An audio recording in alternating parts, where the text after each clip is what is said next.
आता टाकणार आहे मी तेल गरम झाल्याच्या नंतर मोहरी आणि जिरं, नंतर टाकणार आहे कढीपत्ता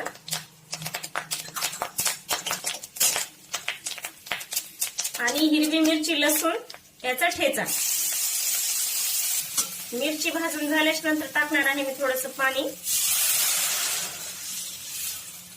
बारीक करून घेतलेला आहे आणि तुम्ही बघू शकता बारीक झाल्याच्या नंतर असा दिसत आहे. आणि हा कोथिंबीर टाका.